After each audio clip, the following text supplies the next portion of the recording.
Are you a soft parent? Hi, and welcome back to Supermom Knows Best. I'm Erin. I've been hearing about this new trend called soft parenting. It took me a hot minute to figure out what on earth people were talking about. I wasn't familiar with this term. Apparently, parents who are my age or a little younger have decided that spanking is wrong and we should take the softer approach with our children than how we were raised. We shouldn't be so quick to judge or quick to hit, and we should allow the child to have time to speak their mind and what is going on. I'm intrigued by this concept of soft parenting. Yes, some of these techniques we use, but I wouldn't consider myself a soft parent. I was spanked as a child. My husband was spanked as a child. The goal of spanking is you never spank out of anger. That's one. You have to be calm and level-headed. You don't want to smack or hit just because you're frustrated at the situation. That gets us nowhere. You want to make an impression. You want the child to understand that what they did was wrong. For example, when I was younger, I was a biter. I will admit it. I used to bite on my older sister a good bit. Like any good big sister. She sat there and she took it until one day she had had enough. Now, my big sister is 6 years older than I am. And she went to our dad and said, "I'm done. She's drawing blood. I have teeth marks on me. I'm done dealing with this toddler." So my dad looked at her and said, "Bite her back." When she bit me back, it made such an impression that I stopped. I didn't bite her again. I didn't bite anybody. I now knew how bad it hurt. You have to leave an impression. They have to understand that their actions are wrong. And that's why sometimes hitting or spanking is the right answer. Now, like I've stated before, my boys are special. So sometimes we have to ask different questions, not freak out at, "Oh my gosh, my child is under a dirty table in a crowded restaurant." But sometimes you have to ask the question, why are they under the table in the crowded restaurant? A lot of times, if you can figure out the why, then you can fix the problem.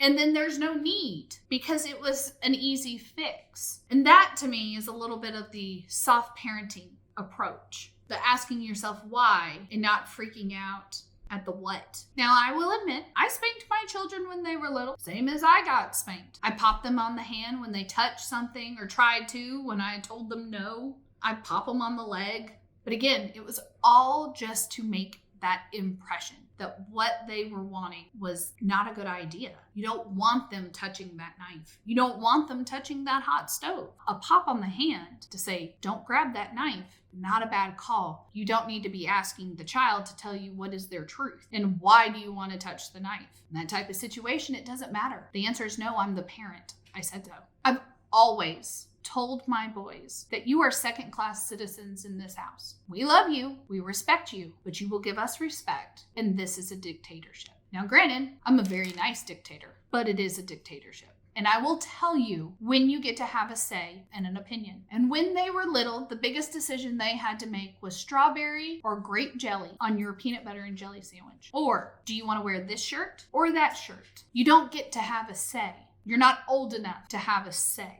My boys have learned that I will compromise on things as they've gotten older and as they have matured and become independent as we want. But when it is Easter Sunday at church, they know Mom is picking out our clothes and you will wear what she says to wear, because it's not any other Sunday to where I can pick out what I want to wear. It's Easter Sunday and I will wear what she has bought or picked out and ironed for me. They've learned that level of respect. They know not to talk back. We have simple rules in our house. There are no need for complicated ones. The number one rule is if you do what is asked of you, life is fine. Rule number 2 is make good grades. I don't want my children having another job or a whole lot of chores to bog them down or extracurricular activities that keep them out till midnight. I want them to focus on making good grades. Good grades equals scholarships for college.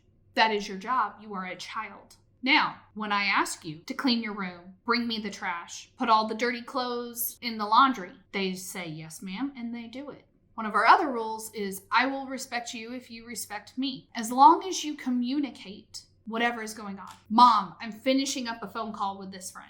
Mom, I got 1 more minute on this YouTube video. Can I finish it before I do what you've asked? Yes, because I'm not an unreasonable person. You asked, and you asked nicely, and you verbalized the situation. Absolutely, I can wait 1 more minute for you to finish and hit pause because I don't need the dirty clothes this minute. 1 more minute will not hurt me. I will find something else to do. But we have that communication and that level of respect. And I think that is something a lot of parents are missing with their children. They're trying too hard to be their buddy. And I think that's where the soft parenting idea comes from. They don't want to be that harsh bummer of a parent. They want to be that kid's best friend. We're not here to be their best friend.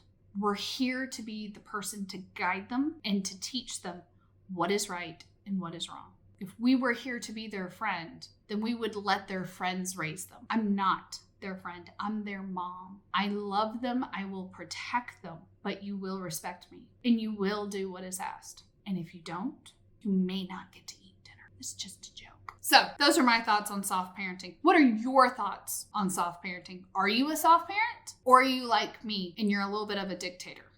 Leave me the comments down below. Please remember to like, share, and subscribe. And I will talk to you next time.